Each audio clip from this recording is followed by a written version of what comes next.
Assalamualaikum warahmatullahi wabarakatuh. Alhamdulillah hamdan katsiran thayyiban mubarakan fi kama yuhibbu rabbuna wa yarda.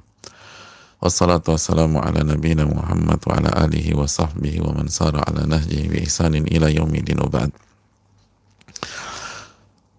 Allahumma inna nas'aluka ilman nafi'an wa na'udzubika min ilmin la yanfa'. Saudaraku yang semoga Allah muliakan, tidak ada kata yang pantas untuk kita ucapkan pada kesempatan kali ini kecuali bersyukur kepada Allah Subhanahu wa taala atas segala nikmat dan karunia yang Allah berikan dan Allah limpahkan kepada kita. Sebagaimana salawat dan salam semoga senantiasa tercurahkan kepada junjungan kita Nabi kita Muhammadin sallallahu alaihi wasallam beserta para keluarga, para sahabat dan orang-orang yang istiqomah berjalan di bawah naungan sunnah beliau sampai hari kiamat kelak. Saudaraku yang Allah muliakan, sebuah kebahagiaan ketika seorang hamba diberikan taufik oleh Allah Subhanahu wa taala untuk bisa mengisi waktunya dengan ilmu dan iman, dengan ilmu dan amal, sebagaimana yang dijelaskan oleh Allah Subhanahu wa taala dalam ayat yang sangat-sangat terkenal, wal asri innal insana lafi khusar. Demi waktu, manusia itu berada dalam kerugian. Manusia itu rugi banget, kata Allah. Tapi setelah itu kita bisa bernafas lega sebab Allah memberikan beberapa pengecualian. Siapa yang nggak rugi dalam kehidupannya?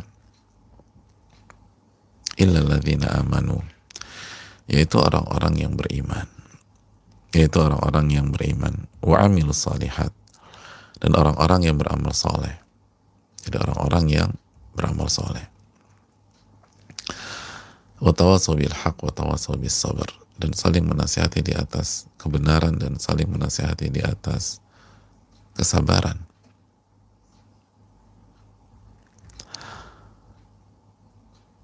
Saudaraku yang Allah muliakan,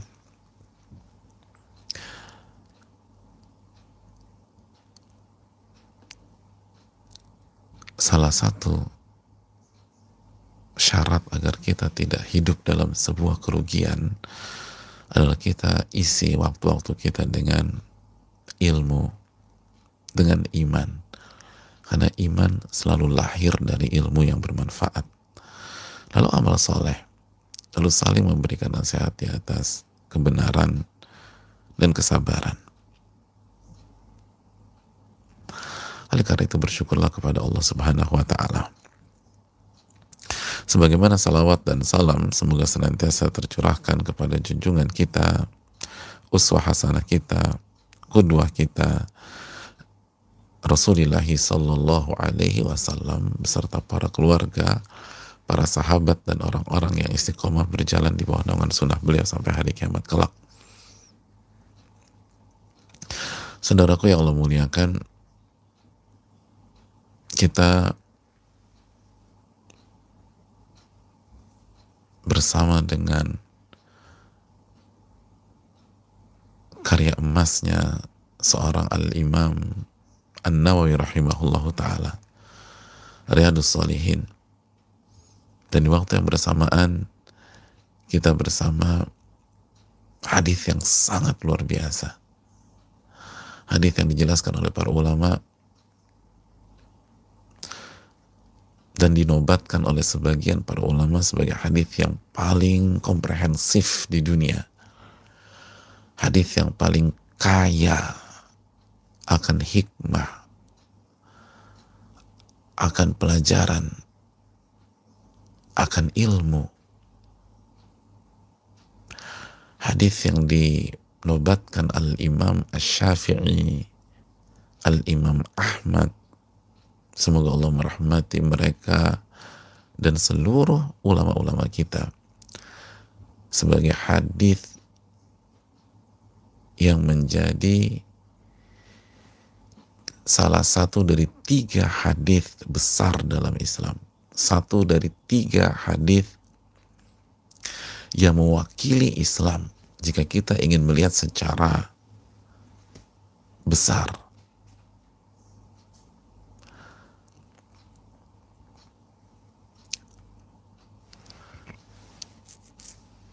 secara global. Maka hadis ini adalah satu dari 3 hadis yang menjelaskan tentang agama kita. Bahkan sebagian ulama seperti Al-Imam Ibnu Rajab Al-Hanbali mengatakan ini adalah setengah agama, karena agama terdiri dari amalan-amalan zahir dan amalan-amalan batin atau hati, dan inilah neracanya amalan hati.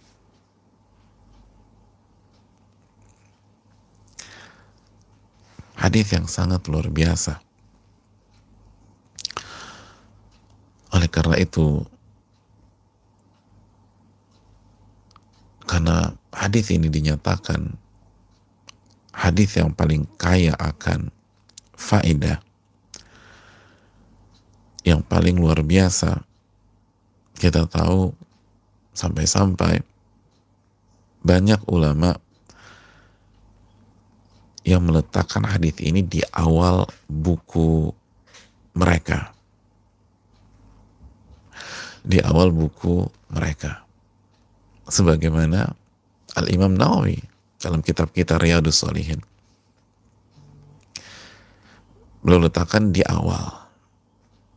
Beliau letakkan di awal. Dan ini bukan hanya Imam Nawawi. Al-Imam Al-Bukhari dalam kitab sahihnya meletakkan hadis ini juga di awal. Dan ini bukan hanya Imam Bukhari. Di antaranya Al-Imam Abdul Ghani Al-Maqdisi dalam kitabnya Umdatul Ahkam pun meletakkan hadis ini di awal kitab. Dan masih banyak para ulama yang meletakkan hadis ini di awal kitab mereka. Karena itu ternyata prinsip banyak para ulama. Iya, bukan kebetulan. Hadis ini diletakkan di awal Riyadhus Shalihin. Di awal Sahih Bukhari. Di awal buku Umdatul Ahkam. Di awal kitab Arba'in An-Nawawiyah. Dan banyak-banyak buku.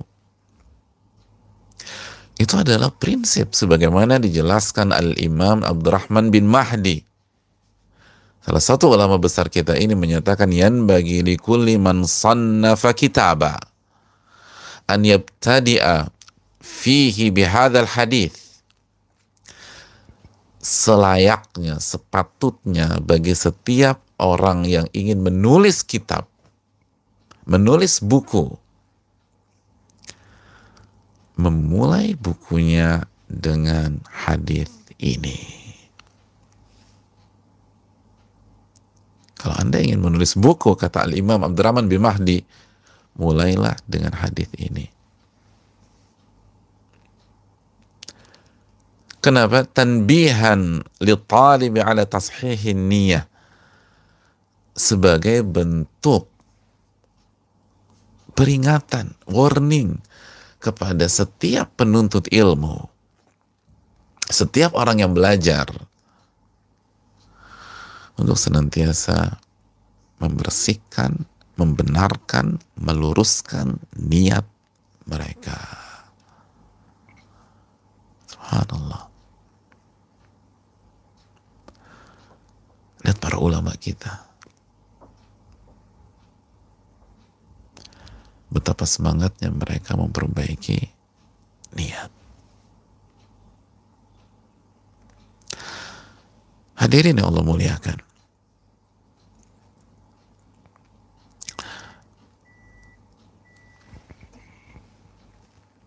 kita sudah sampai pada pembahasan bahwa niat itu adalah keinginan dan tujuan. Dan niat lebih luas dari keikhlasan. Keikhlasan bagian dari niat.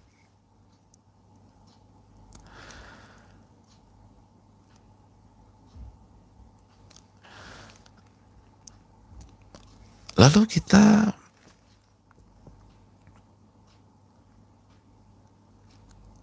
melanjutkan pembicaraan kita sampai pada bahwa niat itu ada dua makna, ada dua jenis. Sebagaimana yang dijelaskan para ulama-ulama besar kita, dijelaskan Al-Imam Ibn Rajab Al-Hanbali, Al-Imam Ibn Al-Qayyim,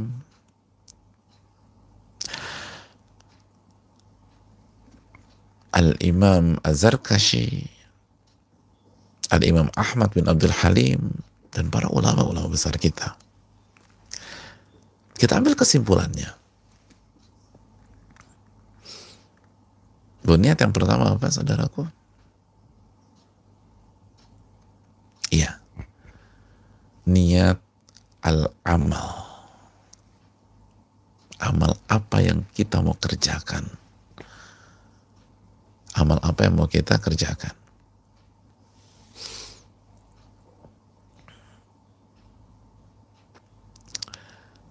Sebelum kita melakukan sesuatu, niatkan dulu, kita mau ngerjain apa nih? Kita mau mengerjakan apa? Dan ketika kita berbicara meniatkan sebuah amalan, maka ulama kita menjelaskan seperti Al-Imam Ibn Rajab, Al-Imam Ahmad bin Abdul Halim, bahwa tujuannya atau fungsinya ada dua.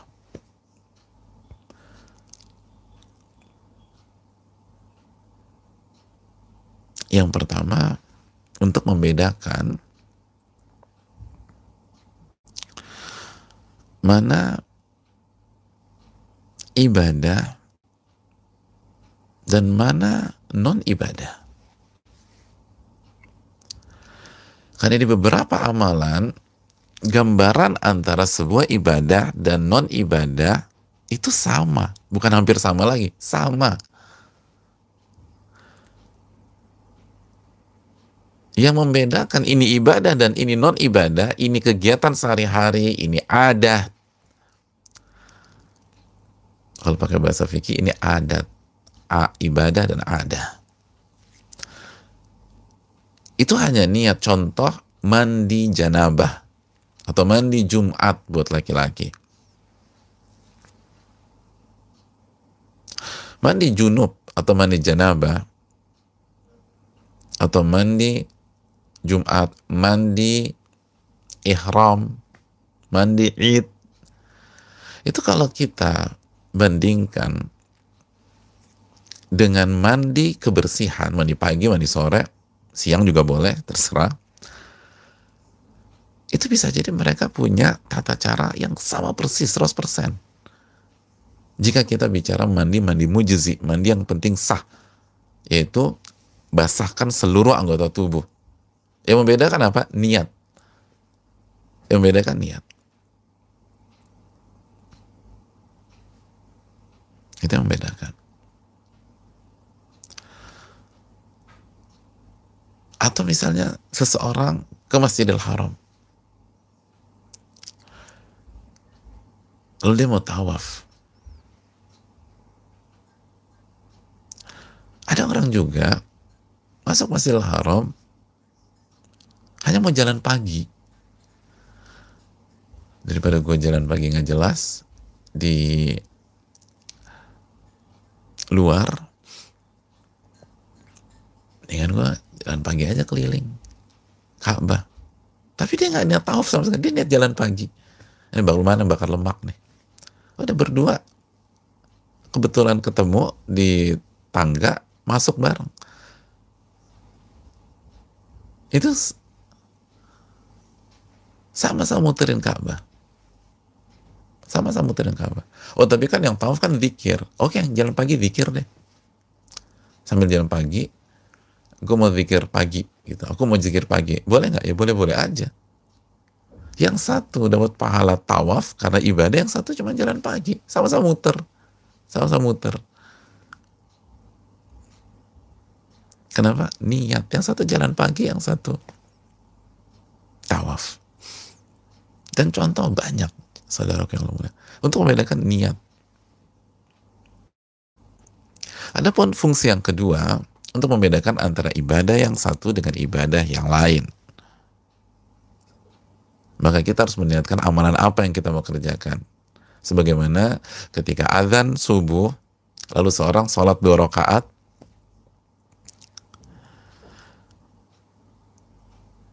di rakaat pertama baca Al-Fatihah, Al-Kafirun, lalu rakaat kedua Al-Fatihah, Al-Ikhlas, maka gambaran seperti ini itu bisa untuk sholat sunnah fajar atau sholat sunnah subuh qabliyah, atau bisa sholat subuhnya, atau sebaliknya rakaat pertama Al-Fatihah, misalnya Al-Fatihah Al-Kautsar, lalu rakaat Al-Fatihah Al-Asar, boleh nggak sholat qabliyah subuh pakai surat di atas? Ya boleh. Sholat subuh boleh juga.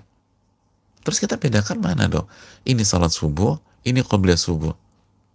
Innamal a'malu binniyat. Sesungguhnya setiap amal ada niatnya. Niat.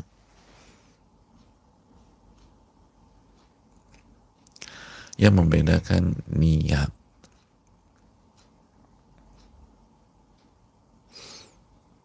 Seorang mau puasa. Hari ini misalnya mau puasa. Dia mau puasa hari Kamis. Lalu ada wanita atau ada seorang yang masih punya utang 1 di Ramadan yang lalu. Ini kesempatan dia bayar nih. Utang tinggal 1 lagi. Maka hari ini dia niatkan mengqadha. Bedanya apa? Dan mereka sahur bareng. Mereka sahur bareng. Sama-sama hanya minum air putih. Sama-sama hanya makan korma. Jumlahnya sama. Sama-sama 7 misalnya. Sama-sama tinggal di rumah. Aktivitasnya sama. Bisa kompak kita, aktivitasnya sama. Sama-sama kerja. Sama-sama nanti zuhur, sholat zuhur bareng berjamaah. Lalu tidur siang. Lalu kerja lagi. Terus ngaji. Lalu buka. Menu bukanya sama. Terus yang membedakan ini puasa Kamis dengan ini bayar hutang apa? Innamal a'malu binniyat. Amal itu tergantung niatnya. Jelas saudaraku? Oke. Kalau kita clear ini, kita melangkah ke jenis yang kedua. Niyatu al-maqsud bil amal, atau niatul ma'mulilah. Yang satu niat amal, yang kedua niatul ma'mulilah, atau niat al-maqsud bil amal. Kita niatkan untuk siapa kita beramal, kepada siapa kita persembahkan amal tersebut, kepada siapa kita persembahkan.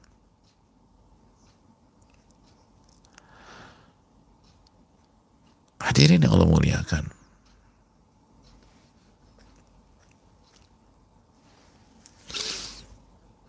setelah kita putuskan, oh saya mau puasa Kamis hari ini, atau saya mau bayar qadha, tinggal 1 hari lagi. Pertanyaan berikutnya, ketika kamu puasa Kamis, kamu puasa qadha, itu puasa buat siapa?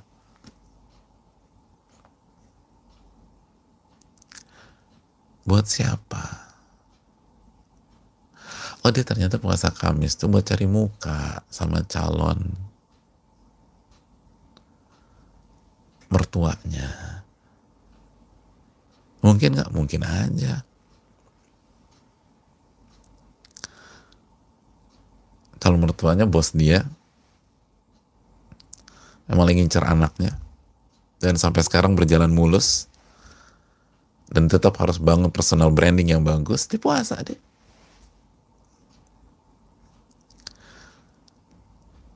Tahu nih nanti siang ada meeting, terus lunch bareng. Kan enak ngomongnya, kamu nggak ikut makan? Makasih Pak. Makasih apa? Puasa. Kan enak. Boleh juga nih anak nih, cocok sama anak perempuanku misalnya. Jadi untuk siapa kita persembahkan itu? Apakah untuk manusia, untuk dipuji, atau untuk Allah Subhanahu wa Ta'ala? Atau untuk Allah Subhanahu wa Ta'ala? Ini innamal a'malu binniyat.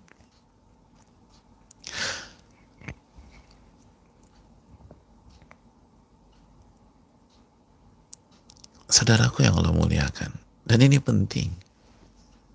Ini penting. Dan ketika kita meniatkan sebuah amalan, sebuah ibadah,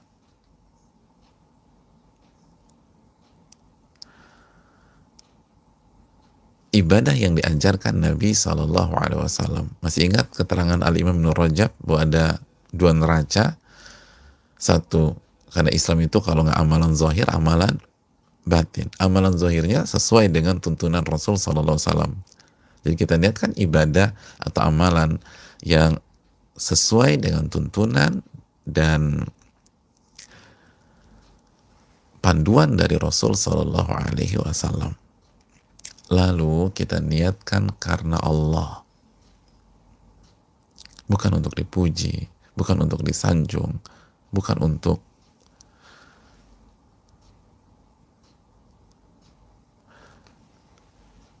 mendapatkan beberapa hal dari dunia, maka itulah pahala. Itulah sabda Nabi SAW, innamal a'malu binniyat wa innama likulli imri'in ma nawakunya. Amal-amal itu tergantung niatnya, dan setiap orang akan diganjar sesuai dengan niatnya, sesuai dengan niatnya. Maka barang siapa, Nabi memberikan sebuah sampel, contoh, dan inilah salah satu gambaran beliau adalah guru terbaik di dunia. Cara mengajar beliau itu kaya akan konsep. Di antaranya hadis ini. Setelah memberikan sebuah kaidah, innamal a'malu binniyat wa innama likulli imri'in ma nawa. Setiap amalan itu tergantung niatnya, dan setiap orang akan diganjar sesuai dengan niatnya tersebut. Maka Nabi memberikan sebuah contoh biar kita ada gambaran. Maksudnya apa sih? Gitu. Faman kanat hijratuhu ilallahi wa rasulih. Barang siapa yang berhijrah.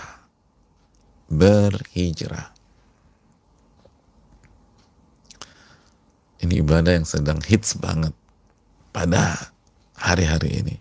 Berhijrah. Dia niatkan untuk Allah dan Rasulnya. Fahijratuhu ilallahi wa rasulih. Maka ia mendapatkan Allah dan Rasulnya. Niatnya Allah dan Rasul, dia dapat. Ibadahnya apa? Hijrah. Hijrah dituntunkan oleh Rasul SAW. Niatnya, saya mau hijrah. Untuk siapa? Untuk Allah. Untuk Allah. Maka ia mendapatkan Allah dan Rasulnya. Wa man kanat hijratuhu lidunya yusibuha aw imra'atin yankihuha fahijratuhu ila ma hajara ilaihi. Dan barang siapa yang berhijrah untuk dunia yang ingin ia capai, atau wanita yang ingin dia nikahi,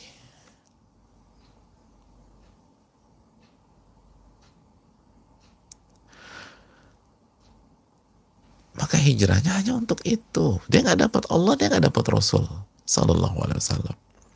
Ia nggak dapat pahala. Ia hanya mendapatkan dunia. atau wanita. Kayaknya dapatkan dunia atau wanita. Subhanallah. Saudaraku yang Allah muliakan, beliau memberikan sebuah sampel, contoh hijrah.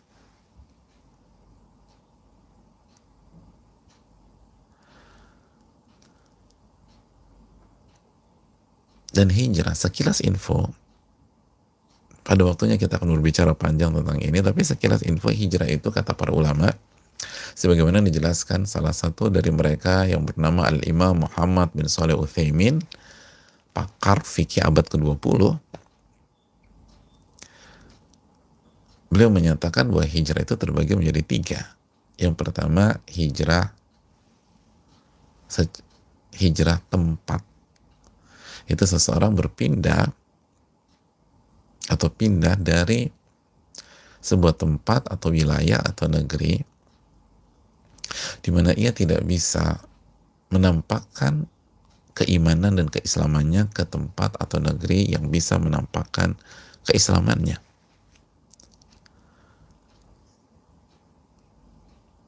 Itu hijrah. Sebagaimana sebagai contoh hijrahnya para sahabat ke Ethiopia, yang notabene itu negeri bukan negeri muslim, tapi Najasyi selaku raja pada saat itu memberikan jaminan keamanan untuk para sahabat mengamalkan iman dan ibadah mereka. Padahal bukan negeri muslim di Ethiopia, Habasyah, sebagaimana kita tahu sirahnya. Atau ketika Nabi SAW dan para sahabat hijrah dari Mekah ke Madinah. Dan kenapa mereka hijrah dari Mekah? Karena di Mekah mereka tidak bisa menampakkan keislaman mereka. Nggak bisa ibadah. Khususnya yang pergi ke Ethiopia, itu disiksa. Orang-orang kecil yang nggak punya jaminan perlindungan. Seperti Mus'ab bin Umair, beliau hijrah ke Ethiopia.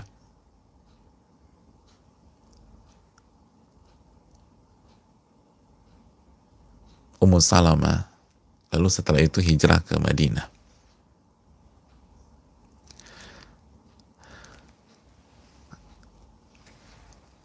Orang yang nggak bisa sholat di sebuah negeri, dia harus hijrah.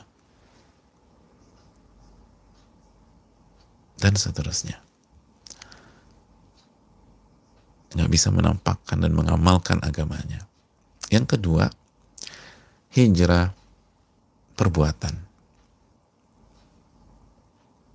Sebagaimana sabda Nabi SAW, wal muhajir man hajara ma nahallahu an. Dan orang yang berhijrah adalah orang yang meninggalkan apa yang Allah larang. Apa yang Allah larang.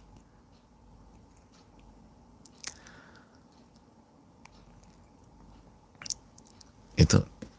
Dan ini yang banyak di antara kita. Mereka tidak berhijrah satu tempat, tetap stay di Jakarta misalnya, tetap stay di Tangerang misalnya, mereka tetap tinggal di Bekasi atau tinggal di Depok, tapi dulu wah begajulan aku nih Pak Ustadz. Aku mah kerjanya kelabing sana kelabing sini. Sekarang gimana? Udah aku tinggalkan. Aku tuh suka minum-minum dulu. Sekarang aku tinggalkan. Itu hijrah.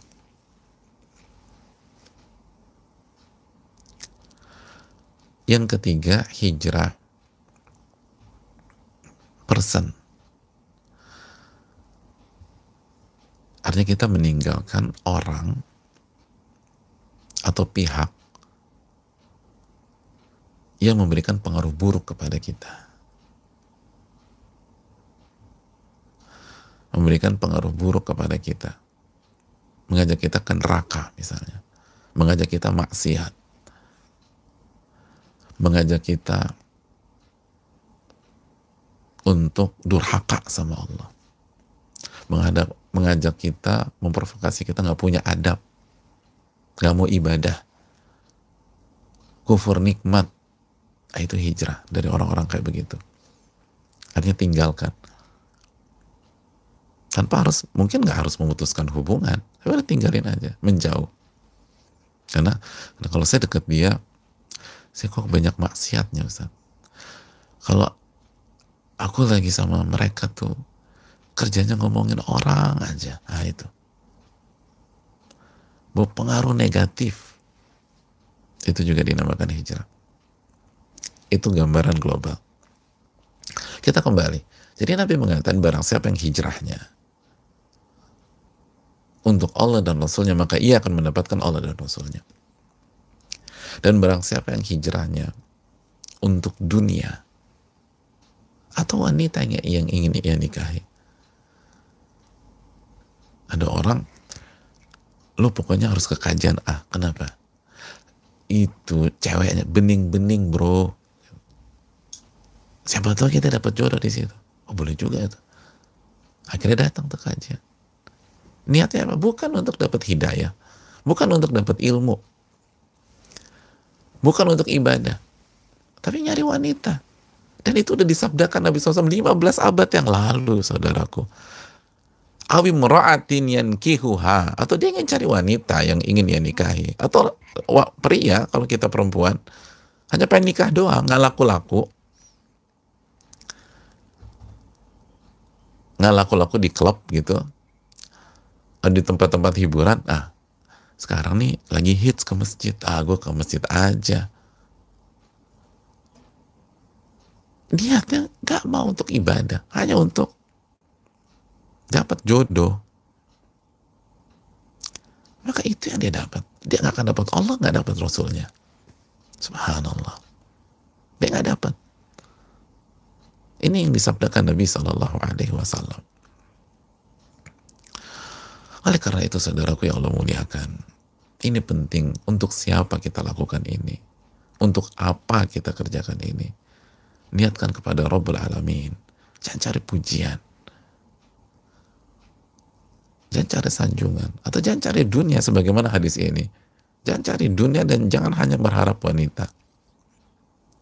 Faman kanat hijratuhu ilallahi wa rasuli fa hijratu ilallahi wa rasuli. Barang siapa yang hijrahnya untuk Allah dan Rasulnya, dia akan dapatkan Allah dan Rasulnya. Dan barang siapa yang hijrahnya untuk dunia, Mbak, kenapa beralih jadi ke busana muslimah? Pangsa pasarnya lagi banyak, Mas. Cuman begitu aja. Jadi beralih cuman karena pangsa pasarnya banyak. Hanya cari uang. Atau wanita yang ingin dia nikahi, dia hanya dapat itu. Dan dia nggak mendapatkan Allah dan Rasulnya.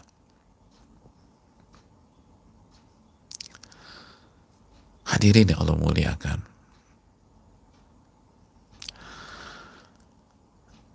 Oleh karena itu, saudaraku yang Allah muliakan, ini yang perlu kita camkan.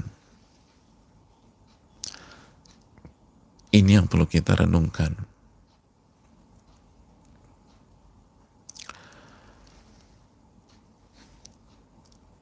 Apa niat kita? Apa niat kita? Dan kalau kita beribadah untuk dipuji oleh orang, untuk disanjung oleh orang, atau ingin mendapatkan dunia dari ibadah kita, maka kita jatuh ke dalam kesyirikan.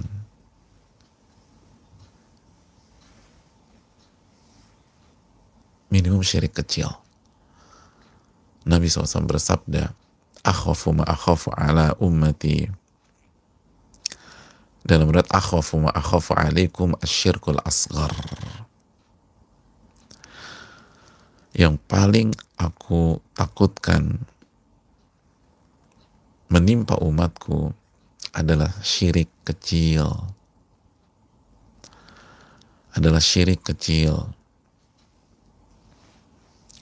Nabi SAW ditanya, apa itu syirik kecil ya Rasul? Beliau mengatakan, ar-riya. Syirik kecil adalah riya.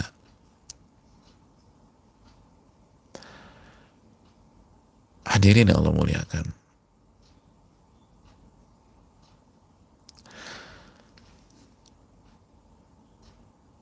hadis ini dikeluarkan Imam Ahmad dan lain-lain.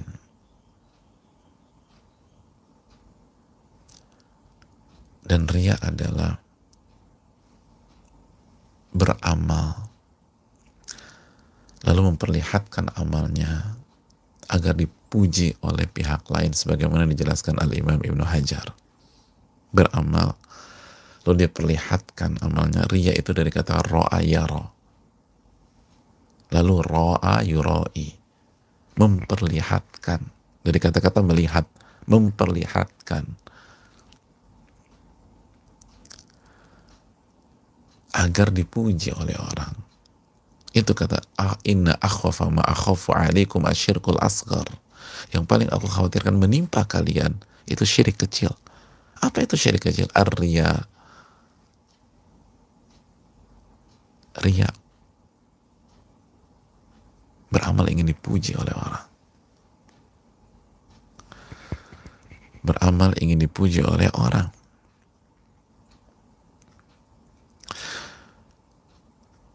Hadirin yang Allah muliakan,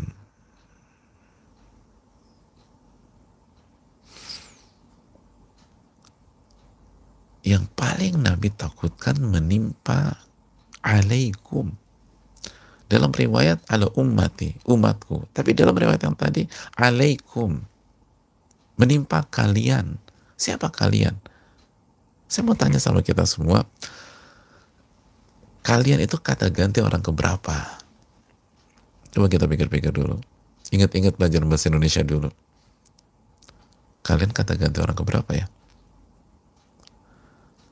Kata ganti orang kedua, plural, jamak, kalian. Apa maksud kata ganti orang kedua? Yang berhadapan langsung dengan pembicara, yang diajak ngomong. Pertanyaan saya, siapa yang diajak bicara pada saat itu? Saya? Antum? Kita? Bukan. Sahabat radhiyallahu ta'ala anhu. Sahabat. Nabi nggak mengatakan yang paling aku khawatirkan menimpa umat di akhir nanti, di akhir zaman nanti. Atau Nabi nggak mengatakan yang paling aku khawatirkan menimpa umat yang hidup di tahun 1400-an nanti. Enggak. Nabi katakan akhwafu ma akhafu alaikum. Yang paling aku khawatirkan menimpa kalian. Siapa kalian? Sahabat.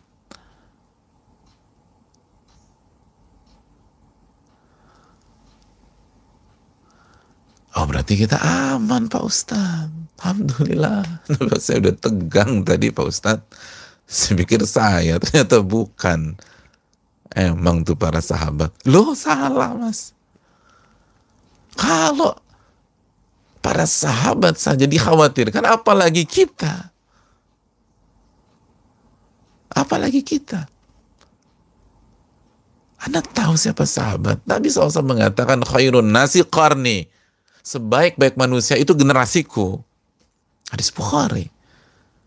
Jadi kalau orang-orang terbaik saja dikhawatirkan, ya apalagi ya kita yang berantakan begini, yang masih tertatih-tatih, yang baca Quran mungkin masih salah, yang baru hijrah tahun lalu, 2 tahun lalu, 3 tahun lalu, 5 tahun lalu, atau 10 tahun lalu,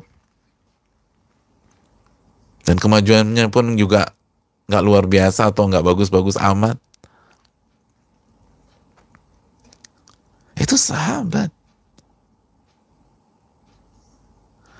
Kalau ada orang mengatakan, kalau kita misalnya, kita ujian kimia di SMA paling hebat dapat 5,5, udah paling top udah. Begitu dapat 5,5 kita takdir anak satu kelas ke kantin, saking terharu birunya. Biasanya dapat 3, dapat 2, dapat 1,5. Gila, gue dapat 5,5. Lo semua makan di kantin. Tiba-tiba ada orang mengatakan, yang paling aku khawatirkan menimpa profesor kimia adalah kasus ini. Profesor kimia Ini kasus paling ditakutkan menimpa profesor-profesor kimia. Kemungkinan saya khawatir nih, profesor kimia ini terjatuh dalam kasus ini. Lalu mungkinkah kita yang tadi nilai kimia terbaiknya 5,5 tenang-tenang aja? Ini yang dikhawatirkan menimpa profesor kimia.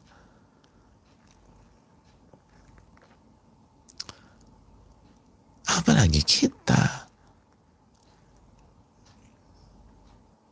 Apalagi kita. Oleh karena itu saudaraku yang Allah muliakan,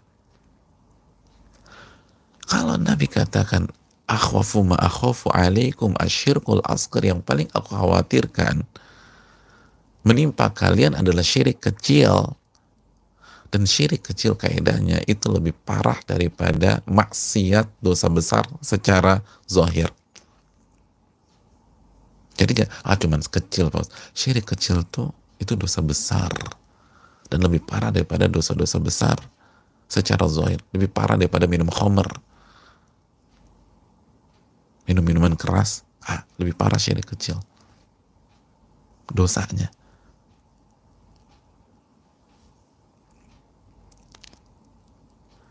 Itu mereka, itu sosok-sosok seperti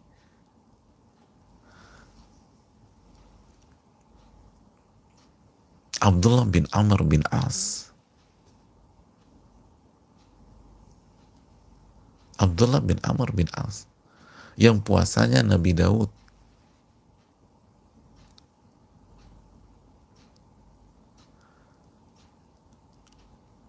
yang khataman Qur'annya 3 hari khatam, 3 hari khatam, 3 hari khatam. Sebelumnya sehari khatam, sehari khatam, sehari khatam.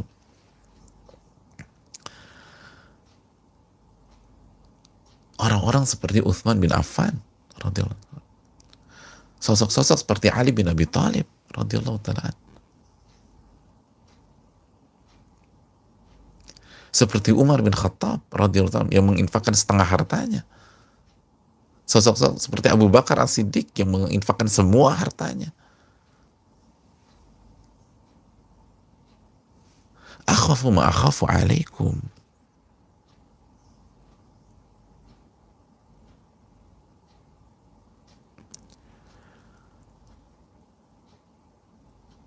Hadirin yang Allah muliakan, bisa nggak kita tenang-tenang aja?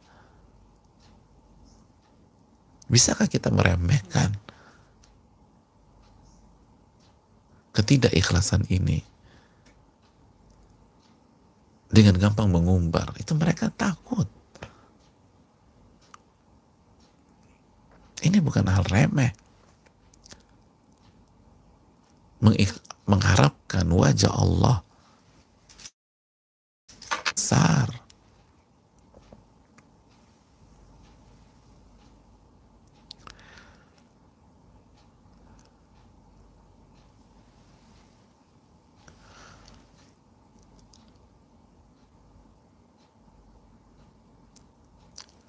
Wanita-wanita seperti Aisyah, seperti Ummu Salamah, seperti Ummu Sulaim. Akhwafu ma akhafu alaikum. Lalu kita para wanita hari ini santai-santai aja. Enggak, aku ikhlas kok, aku ikhlas.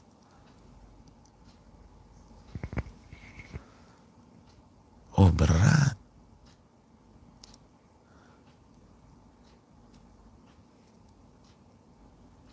Hadirin yang Allah mudahkan.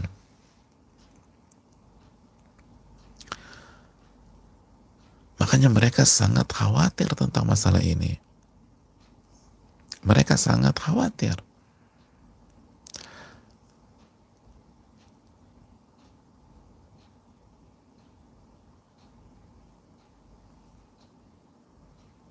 Al-Imam Ibnu Abi Mulaika, sebagaimana dalam hadis Al-Bukhari, seorang ulama besar, beliau pernah menyatakan, adraktu 30 min ashabi Rasulillah sallallahu alaihi wasallam kulluhum yakhafun nifaqu ala nafsi. Aku pernah bertemu 30 sahabat Rasul Sallallahu Alaihi Wasallam dan semuanya khawatir terjatuh ke dalam kemunafikan.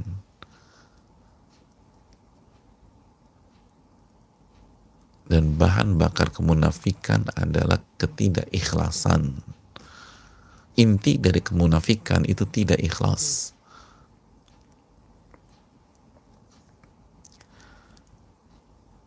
Ketemu berapa? 1 orang? 2 orang?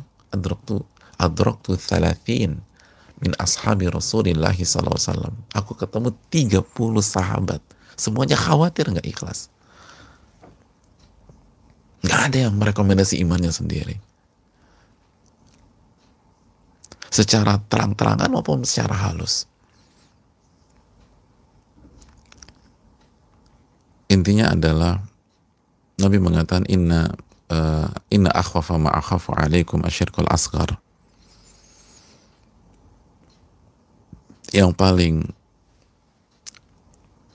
Sesungguhnya yang paling aku khawatirkan menimpa kalian adalah asyirkul asghar, adalah syirik kecil,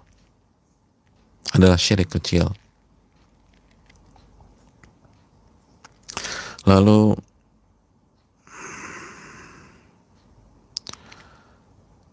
para sahabat bertanya, "Wa ma huwa syirkul asghar ya Rasulullah?" Apa yang dimaksud dengan syirik kecil ya Rasulullah?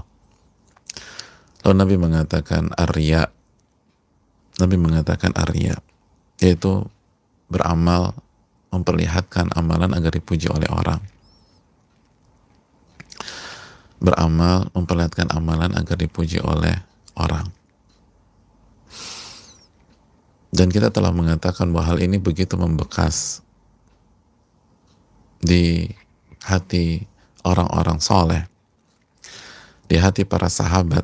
Makanya Al-Imam Ibn Abi Mulaika itu sempat mengatakan, adraktu 30 min ashabi Rasulillah SAW kulluhum yakhafu nifaqa ala nafsi.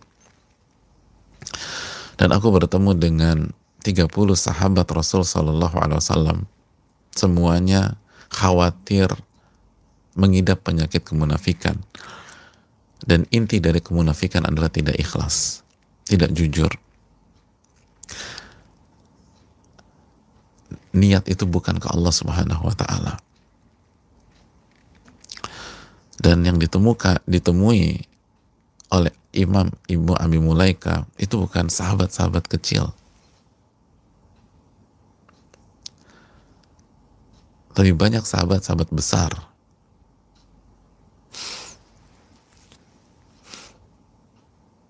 Di antaranya adalah Aisyah radhiyallahu taala anha. Aisyah khawatir dirinya munafik. Aisyah khawatir dirinya nggak ikhlas. Subhanallah. Asma binti Abi Bakar. Asma, wanita besar yang begitu luar biasa, khawatir dirinya tidak ikhlas. Abdullah bin Abbas, subhanallah, Abdullah bin Abbas, orang paling pakar Quran. Kata banyak para ulama, ni'matur turjumanil Quran Abdullah bin Abbas, sebaik-baik pentafsir Al-Quran Abdullah bin Abbas, sepupu Rasul Sallallahu Alaihi Wasallam.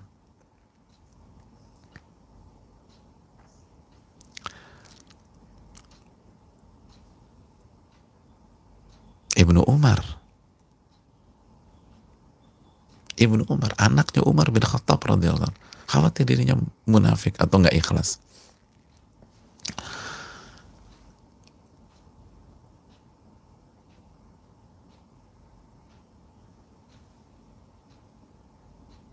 Oleh karena itu, ini yang perlu kita camkan bersama-sama.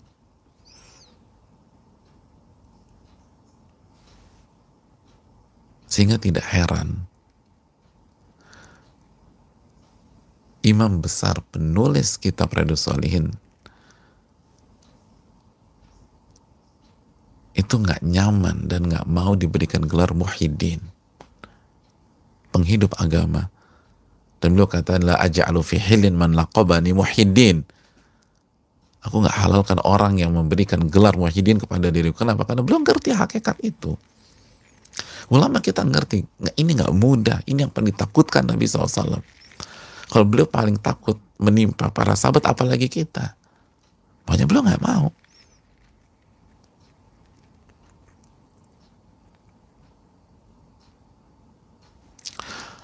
Oleh karena itu yang perlu kita camkan bersama-sama.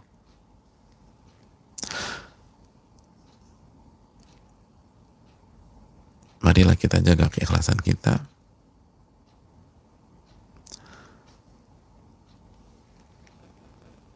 Innamal a'malu binniyat, amal itu tergantung niatnya. Wa innamal likulli imri'in ma nawa, dan setiap orang akan diganjar sesuai dengan niatnya tersebut. Barang siapa yang berhijrah untuk Allah dan Rasulnya, maka ia akan mendapatkan Allah dan Rasulnya. Dan barang siapa yang meniatkan dunia dan wanita dari hijrahnya, maka ia hanya akan mendapatkan itu saja. Semoga ini jadi bahan perenungan. Ikhlaskan niat kita, khususnya ketika kita memasuki bulan Ramadan. Ikhlaskan niat kita, dan semoga kita mendapatkan Allah dan Rasulnya. Amin ya rabbal alamin. Ini yang bisa disampaikan. Dan sekali lagi, qadarullah, ada kendala terputus tadi, dan itu hal yang sudah ditakdirkan oleh Allah Subhanahu wa taala. Qadarullah ma syaa fa'al, apa yang Allah takdirkan dan apa yang Allah inginkan pasti terjadi. Dan tugas kita ketika ada kendala adalah bersabar, sebagaimana tugas kita ketika mendapatkan nikmatan adalah bersyukur. Dan sekali lagi, begitu ada kendala seperti di atas, maka Allah ingin kita menerapkan sabar kita. Tugas kita adalah sabar, bukan mendengar atau menyimak. Ini yang bisa disampaikan. Semoga bermanfaat. Wassalamualaikum warahmatullahi wabarakatuh.